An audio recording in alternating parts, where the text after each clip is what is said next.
اس وقت ہمیں اس بات کو یاد رکھنا چاہیے کہ جو امن ہم نے 70-80 ہزار شہادتیں دے کے حاصل کیا تھا, 100 ارب ڈالر کے زیادہ سے زیادہ کا نقصان کر کے حاصل کیا تھا, اور یہ عوام سے آپ نے اور کتنی شہادتیں لینی ہیں؟ یہ میں حکمرانوں سے پوچھ رہا ہوں جو اس ملک کو پچھلے 75 سال سے گورن کر رہے ہیں, طاقت رکھتے ہیں, سیاست کر رہے ہیں, جن کو اپنی طاقت اور اپنی سیاست کے کھلواڑ سے فرصت نہیں ہے کہ پاکستان ڈوب رہا ہے. معیشت کی حالت آپ دیکھ لیں, آج آئی ایم ایف کو آپ پریزنٹیشن دے رہے ہیں کہ اور کتنا برباد ہونا آپ نے. سیکیورٹی کے حالات آپ کے سامنے, گورننس کے حالات آپ کے سامنے, ریجن میں ساری ممالک آپ سے آگے چلے گئے. یہ ہے پاکستان. ٹھیک ہے, شرم آنی چاہیے ہمیں, اور ہمیں اب یہ سوچنا پڑے گا کہ آیا ہم نے مل بیٹھ کے جو نیشنل ایکشن پلان تھا اس کے مطابق معیشت کو اور سیکیورٹی کو امپروو کرنا ہے مل جل کے, یا اپنے ہی لڑائیوں میں لڑ کے جو ابھی جو کچھ بچا ہے اس کو بھی برباد کرنا ہے. یہ ہے سوچنے کی بات. جاوید صاحب, آپ نے بالکل درست جان پہ اشارہ کیا. نیشنل ایکشن پلان کی آپ بات کریں تو میں چاہوں گی پی جے سر آپ بتا دیں کہ نیشنل ایکشن پلان پر کیا عمل ہو رہا ہے اور ماضی سے ہم نے کیا سیکھا؟ دیکھیں, نیشنل ایکشن پلان جو ہے وہ ایک تھیری ہے, جس تھیری کو ہم نے امپلیمنٹ ہی نہیں کیا, ہم اس پہ کوئی کام نہیں کرتے. ہم ایک ری ایکٹیو نیشن ہے اور ہم ہمیشہ اس وقت ری ایکٹ کرتے ہیں جب کوئی حادثہ ہو جاتا ہے, whether it is on the borders اور whether it is internally. Whether آپ کی بلڈنگ گرتی ہے تو آپ ری ایکٹ کرتے ہیں, ورنہ اس سے پہلے you don't, you are in total sleep. Pakistan کی سب سے بڑی جو پرابلم ہے, دیکھیں یہ تینوں میرے بھائیوں نے ایک بڑا اچھا ایک اپنا انالیسس دیا ہے. یہ بہت بڑی کتاب ہے. اس کتاب کے اندر ایک چیپٹر ہے کہ کیا پاکستان میں کسی کے پاس ڈیلیگیشن آف اتھارٹی ہے؟ نہیں ہے. آپ کا چیف منسٹر جو ہے وہ ڈپینڈنٹ ہے پرائم منسٹر پہ, پرائم منسٹر ڈپینڈنٹ کسی اور پہ, نیچے جو آپ کے جو لوگ آتے ہیں وہ کسی اور پہ. اور یہ جو ایک کینسرس لائن ہے, اس کے اندر ہماری جو آپ کہہ لو نا نیشنل ایکشن پلان, یہ امپلیمنٹ ہو ہی نہیں سکتا, کیونکہ آپ نے ہر جگہ ایسے وہ چیکس اینڈ بیریئرز لگائے ہیں کہ آپ کہیں کام پاکستان میں کر نہیں سکتے ہیں. کوشچن از کہ پرابلم کیا ہے؟ ہماری گورننس کا.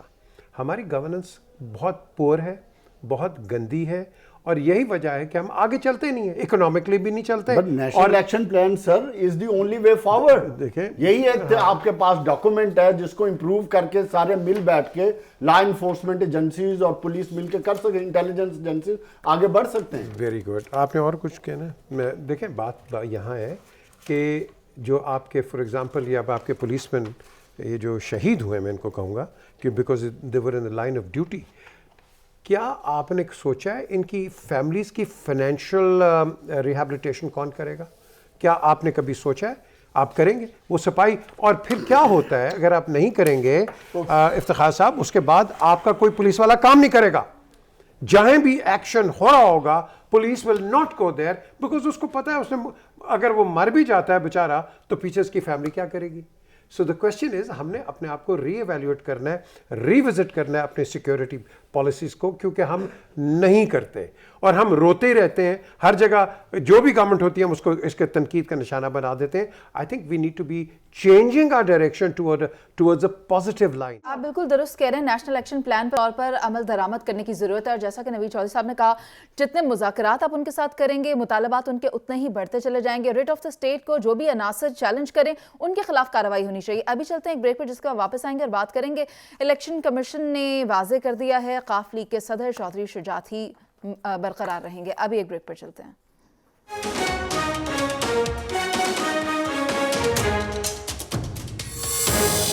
Welcome back. پرویز الہی کے لیے الیکشن کمیشن کا فیصلہ ایک دھچکے کی مانند سامنے آیا, جس میں کہ الیکشن کمیشن نے واضح کر دیا کہ قاف لیگ کے صدر چودھری شجاعت ہی برقرار رہیں گے اور چودھری شجاعت کی برطرفی پارٹی آئین کے متصادم قرار دے دی. جبکہ مزید ہم نے دیکھا کہ پرویز الہی کی مشکلات میں اضافہ ہو گیا اور وہ اب اپنی پارٹی کو پاکستان تحریک انصاف میں ضم کرنے کی پوزیشن میں بھی نہیں رہے. میں چاہوں گی نوید چودھری صاحب آپ یہ بات واضح کر دیں کہ اب جو قاف لیگ ہے اس کا سیاسی مستقبل کیا ہے؟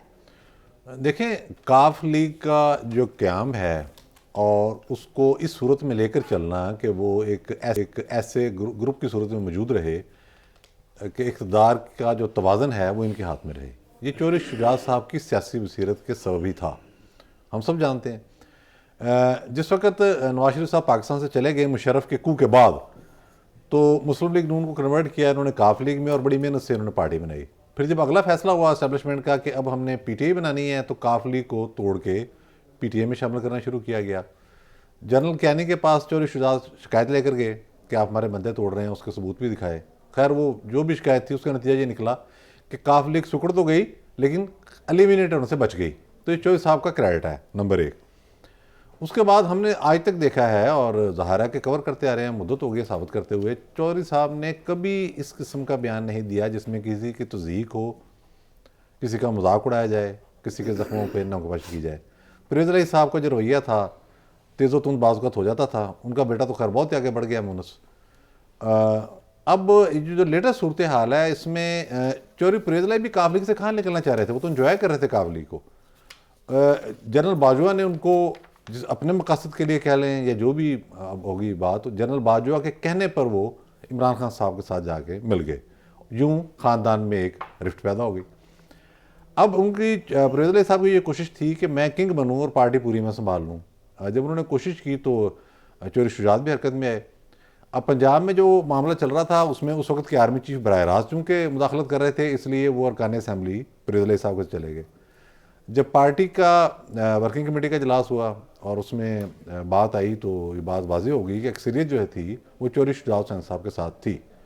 پھر لاہور میں جو اجلاس ہوا, ظاہر ہے یہ لمبی بحث ہو جائے گی, اس میں انہوں نے چوہدری وجاہت کو صدر منتخب کیا. معاملہ پہلے الیکشن کمیشن کے پاس تھا اور محفوظ فیصلہ انہوں نے سنانا تھا. اس میں جتنے بھی قواعد وضع کیے گئے ہیں, سیاسی جماعتیں, ان کے انتخابات, ان کے عہدیداران, ان کو ہٹانے کا طریقہ, وقت نہیں ہے تفصیل بتانے کا, میں بتا سکتا ہوں. وہ سارے معاملے کا جائزہ لینے کے بعد الیکشن کمیشن آف پاکستان نے اعلان کیا کہ یہ جو الیکشن پرویز الہی نے کیا رہے ہیں یہ تو نل اینڈ وائڈ ہیں. چوہدری شجاعت پاکستان مسلم لیگ کاف کے صدر ہیں اور یہ بات بالکل اب کلیئر ہوگی. تو پرویز الہی صاحب کے لیے یوں بھی جھٹکا ہے کہ ایک تو جس مقصد کے لیے انہوں نے یہ سب کچھ کیا وہ اسمبلی بھی ٹوٹ گئی, اوپر سے مونس الہی صاحب کے متعلق جو چیزیں آ رہی ہیں, ابھی جو ایکسین والا کیس ہے, میں اس لیے ذکر کر رہا ہوں کہ یہ ایشو بنے گا آگے جا کے. صرف ایک بات وہ بتا رہے ہیں کہ جو میں نے رشوت دی تو مونس الہی وہاں موجود تھے محمد خان بھٹی کو, اور علی افضل سائی جو سابق صوبائی وزیر ہیں وہ بھی وہاں موجود تھے. تو بڑی امپورٹنٹ باتیں ہیں یہ. تو اب پرویز الہی کی مشکلات بڑھ رہی ہیں. میں کہوں گی پی جے میر سر, آپ نے بھی چوہدری صالح کا بیان سنا ہے. انہوں نے کہا ہے کہ پارٹی سے غداری کرنے والے یا پارٹی کے بیانیے سے ہٹ کر بات کرنے والے جو ہیں وہ نہ گھر کے رہے نہ گھاٹ کے. دیکھیں یہ پالیٹکس کے اندر اس طرح کی سچویشن آتی رہتی ہے. اس میں یہ نہیں کہ چوہدری شجاعت صاحب جیت گئے یا پرویز الہی ہار گئے یا وہ جیت گئے یہ ہار گئے. اس میں ڈینٹ جو پڑا ہے وہ پڑا ہے پی ایم ایل کو. کیوں تو ختم ہوگی بڑی دیر کی, یہ پی ایم ایل این ہے, پاکستان مسلم لیگ ہے جو کہ ایز اے رجسٹرڈ پارٹی. تو اس پارٹی کے اندر جو ایک ڈینٹ پڑا ہے through influence of out side forces, یہ ایک بہت بڑا ڈیمیج ہے for the political structure of the country and particularly in Punjab. یہاں جو الیکشن کمیشن نے جو فیصلہ دیا ہے انہوں نے تو کانسٹیٹیوشنلی ایک بالکل ان کی طرف سے ایک صحیح فیصلہ ہے کہ Chaudhry Shujaat is the president, fine, but that is not the answer. The answer is much more complicated and dangerous کہ یہاں جو ایک بڑے کلوز نیٹڈ بانڈ, ایک بیسکلی ایک فریکچرز ہو گئے ہیں, ان فریکچرز کو کیسے آپ ریموو کریں. کل یہ ریکنسائل بھی ہو سکتے ہیں, ایسی کوئی بڑی بات نہیں ہے, بیکاز آئی نو کہ that there is a root دیر, اور وہ روٹ ہو سکتا ہے. لیکن کوشچن از کہ یہ جو آؤٹ سائڈ انٹرفیئرنسز میں نام نہیں لوں گا, یہ جو آئے ہیں بیچ کے اندر اور انہوں نے اس پارٹی کے اندر جو ایک فریکچر کیا ہے, یہ فریکچر پارٹی کو ڈیمیج ہوا ہے. چوہدری شجاعت ڈیمیج نہیں ہوئے, نہ پرویز الہی ڈیمیج ہوئے, یہ پارٹی ڈیمیج ہوئی ہے.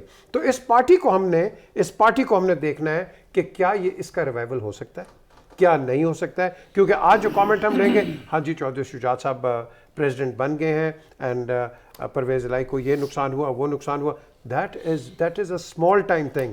کیونکہ اب آگے جنرل الیکشنز کے اندر پھر P M L will be put to the test کہ یہ پی ایم ایل ہے کس کی ہے, یہ کس کے نام پہ آگے آئے گی. آج مجھے ایک افسوس ہوا ہے کامل علی آغا کا ایک وہ سن کے کہ ان کو سائڈ پہ کرنا because he is destructive to the party. تو کیا 2 مہینے پہلے یہ ڈسٹرکٹیو تھے؟ 2 مہینے پہلے تو یہ ایک ایسٹ تھے. تو ایسے میں سمجھتا ہوں کہ یہ غیر مناسب الفاظ چوہدری شجاعت صاحب کے لیے یا پرویز الہی کے لیے, آئی تھنک یہ دونوں سائڈ سے یہ بالکل نامنظور ہے. کیونکہ یہ جو مرضی آپ کر لیں, میں ہمیشہ بلیو کرتا ہوں ایز این آپٹمسٹ کہ that there is always a root out,